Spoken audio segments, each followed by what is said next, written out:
जय गुरुदेव, जय महाकाली। आप सभी साधकों का जय महाकाली ज्योतिष केंद्र के आपके अपने चैनल पर स्वागत है। रोग हरता वारणी साधना एक ऐसी साधना जिसके प्रभाव से कई रोगों का नाश हो जाता है।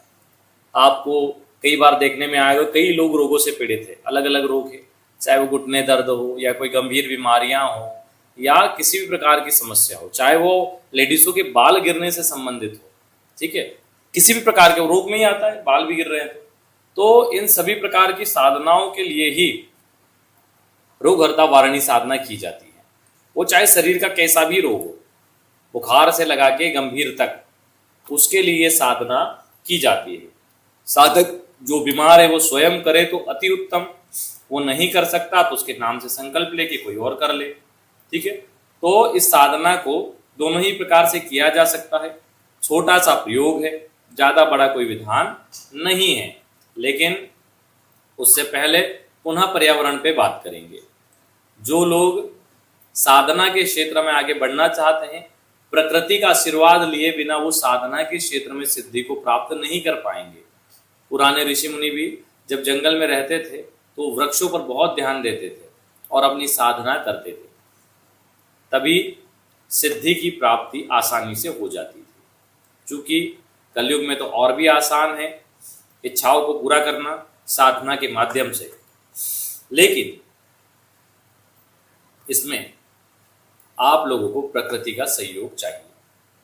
उसके लिए क्या करेंगे, 5 वृक्ष लगाना शुरू करिए, प्रतिवर्ष बड़े करिए और फिर विशेष जगह कोई उनका रोपण कर दीजिए, चाहे वो सरकारी जगह हो, चाहे मंदिर वगैरह हो, जहां पर भी उसका रोपण कर दें, ताकि फल फूल और छाव का लाभ अन्य लोग ले सके और उसका पुण्य आपको प्राप्त हो। इसलिए अवश्य ऐसा करना चाहिए जिससे लोक और परलोक सुधर जाए। जाने अनजाने हम पाप और पुण्य क्या कर रहे हैं कई बार पता नहीं होता। पाप तो लोग गिनते नहीं, पुण्य एक भी करेंगे तो गिन लेंगे। ठीक है, लेकिन अगर आप वृक्ष लगाते हैं तो इसका पुण्य इतना है कि आप गिन भी नहीं सकते इसको। जो छाव में बैठेगा उसका पुण्य, जो फल खाएगा उसका पुण्य, जो फूल तोड़ के भगवान को चढ़ाएगा उसका पुण्य, उससे मिलने वाली प्राण वायु जितने लोग ग्रहण करेंगे उनका पुण्य। तो सोच लीजिए आप कि इसका पुण्य कितना है। अवश्य ही लगाइए। पेड़ पौधे कितने चमत्कारिक है, तो बुधवार के रोज एक सफेद आंकड़े का पौधा और बेलपत्र का पौधा घर में लगाइए और ओम श्री महालक्ष्मी नमः मंत्र बोल के डेली जल चढ़ाइए। चमत्कार देखो, घर में पैसे का फ्लो बढ़ जाएगा। जो पैसा नहीं आता तो आने लग जाएगा, वो आपकी क्षमता के अनुसार आएगा। आपकी 500 है, 5000 है, 50,000 है, उसके हिसाब से चलने लग जाएगा। कभी भी घर में पैसे की कमी नहीं रहेगी, जितना चाहिए उतना आता ही रहेगा। वो बात अलग है, 50 लाख कर्जा कर दिया और हो गया, वो विषय अलग हो गया, लेकिन फिर भी उसमें भी ये रास्ते बना देगा। आपको कभी भी हाथ खर्चे के लिए पैसे की समस्या नहीं आएगी।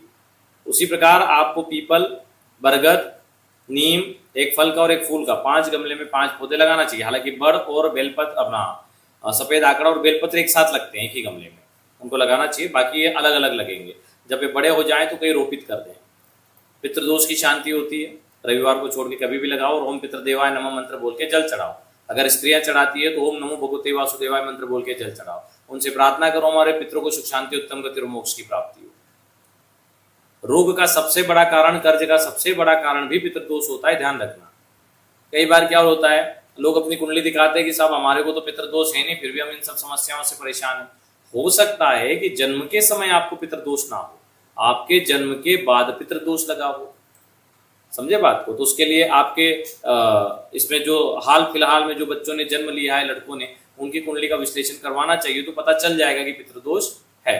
तो इस प्रकार आप पता कर सकते हैं और पौधों के माध्यम से इसका निवारण हो जाएगा आपका। आप यदि वृक्षारोपण कर रहे हैं तो अपने आप पितरों के नाम से वृक्ष लगाओ कि ये वृक्ष हम हमारे पितरों की सुख शांति, उत्तम गति और मोक्ष की प्राप्ति के लिए रोपण कर रहे हैं, ऐसा बोल के लगाओ। जब 5.5 फीट हो जाए तो उनको कहीं पे भी लगा के आ जाओ, ऐसी जगह जहाँ पे वो बड़े हों। ऐसा नहीं कोई काट पीट के तोड़ ताड़ के ले जाए, व्यवस्था करो उनकी वहां पे भी, और घर नहीं ले आओ। तो इससे आपके लगातार पाप दोष निवारण होंगे और पितर आपके सपोर्ट में आते जाएंगे। ठीक है, चलिए अब देखो, हर वीडियो में सुनना पड़ेगा मेरी ये बात जब तक लगाओगे नहीं। जब तक आप लोग पेड़ पौधे लगाना नहीं शुरू करोगे ना, वीडियो के शुरू में या आखिरी में हर बार यही बातें सुनना पड़ेगी, उसके बाद ही साधना मिलेगी। चलिए रोग हरता वारणी साधना पर आ जाते हैं। एक मूंगा माला और 7 मूंगा के छोटे छोटे टुकड़े पत्थर आर्टिफिशियल भी मिल जाते हैं, वो भी चल जाएंगे, नहीं तो ओरिजिनल भी मिल जाते हैं। पूजन सामग्री की दुकान पे जाओगे तो वहाँ ओरिजिनल छोटे छोटे जो टुकड़े होते हैं ना वो मिल जाते हैं। बड़ा मूंगा तो महंगा आता है, तो छोटे छोटे टुकड़े ले आना, 200 300 400 रुपये में मिल जाते हैं। ठीक है, अब इनको करना क्या है, अब इन सारे को या तो पंचामृत से स्नान करवा लो, जल से करवा लो, या हमने प्राण प्रतिष्ठा की विधि दी है उससे प्राण प्रतिष्ठित कर लो। मूर्ति प्राण प्रतिष्ठा की जो विधि दी है उससे इसको प्राण प्रतिष्ठित कर लो। बुधवार के रोज अगर बीमार वाला ही मैटर ज़्यादा ही है तो सोमवार कर लो या रविवार कर लो। और उसके बाद में आप इस साधना को करो।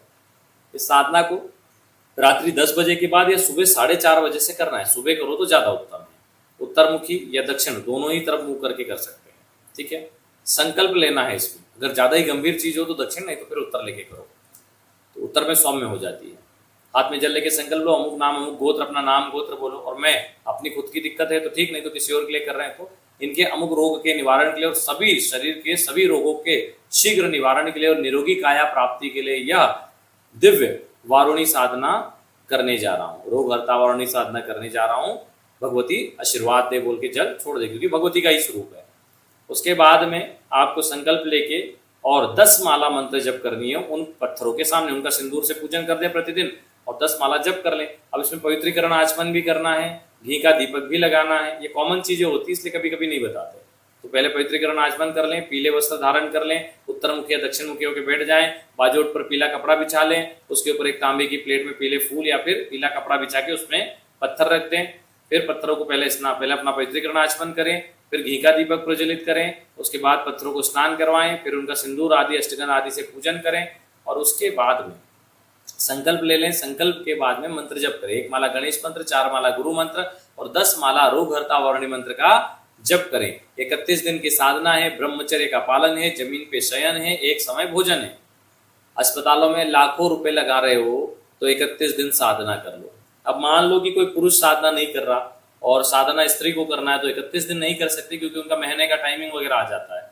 तो ऐसी अवस्था में क्या करें कि उन्होंने मान लो 20 दिन साधना की और फिर उनका टाइमिंग आ रहा है तो फिर वो उसके दिन बीच में छोड़ दे, फिर जब पूरा हो जाए उसके बाद बाकी के 11 दिन साधना कर ले। तो इस प्रकार 21 दिन उनके पूरे मान्य होंगे। तो इस प्रकार इस साधना को कंप्लीट कर लें। 31वें दिन उन पत्थरों को इकट्ठा करके और नदी तालाब में विसर्जित कर दे और प्रार्थना करें कि शीघ्र अतिशीघ्र रोग से मुक्ति मिले और निरोगी काया की प्राप्ति हो।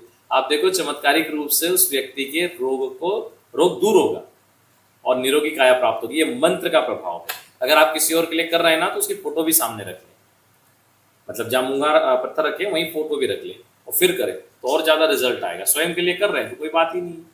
तो इस प्रकार इस दिव्य साधना को करके इसके लाभ उठा सकते हैं। चलिए आज के लिए इतना ही। जो लोग अपना कुंडली विश्लेषण या ऑरा स्कैनिंग करवाना चाहें, जीवन की समस्याओं की जानकारी हो और उनके निवारण क्या है वो जानना चाहें तो नीचे नंबर दिया है उस पर अपनी डिटेल वगैरह जमा कर सकते हैं। जय गुरुदेव, जय महाकाली।